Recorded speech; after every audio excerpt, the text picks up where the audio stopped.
Et salut les copains, on se retrouve pour la guidance du jour. Je vais... Oula, il restait les cartes d'avant. Je vais procéder au tirage de cartes et on se retrouve tout de suite. Aujourd'hui, je sens qu'il y a le chakra de la gorge. Il y a le chakra de la gorge qui me vient, donc c'est le fait aussi de s'exprimer. Aussi, il y a peut-être des communications aujourd'hui du coup qui sont importantes. Avec la trompette, il y a des annonciations de nouvelles qui peuvent concerner justement la famille et on voit qu'il est protégé. Avec l'arbre de vie, c'est la guérison. Donc, de bonnes nouvelles. Alors, qu'est-ce qu'on a? On a le chakra du plexus solaire.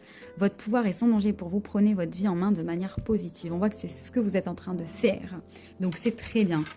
Ici, on a quoi? On a des efforts gagnants. Donc, voilà, vous avez peut-être fait des efforts depuis quelques temps.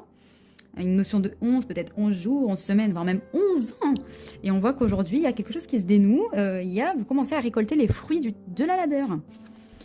Et on a une grande amitié ici avec le chiffre 12. 11, 12, on voit qu'il y a un step au-dessus, il y a une élévation. En tout cas, une grande amitié. Alors peut-être des relations qui s'approfondissent si ce n'est pas des amitiés. L'étoile de mer. On nous invite ici avec cette posture de yoga à lâcher prise et à se détendre. Ça y est, la bonne nouvelle est là. Et maintenant, stop, on arrête de travailler, on arrête de mettre des efforts, on arrête de se fatiguer, à stresser, à machin. Ici, aujourd'hui, important, on se détend. Relax. Take it easy. Et ici, on a vie dans le moment présent, aujourd'hui, maintenant. Du coup, en te concentrant sur les côtés lumineux de ta vie. Et j'ai envie de prendre une petite carte de Michael. C'est parti. Et c'est...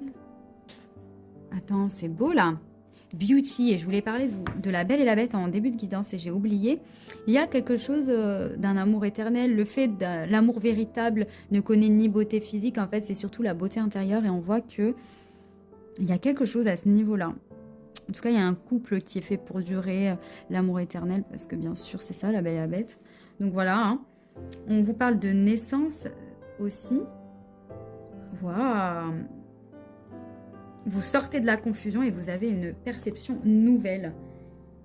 Et c'est très beau, hein?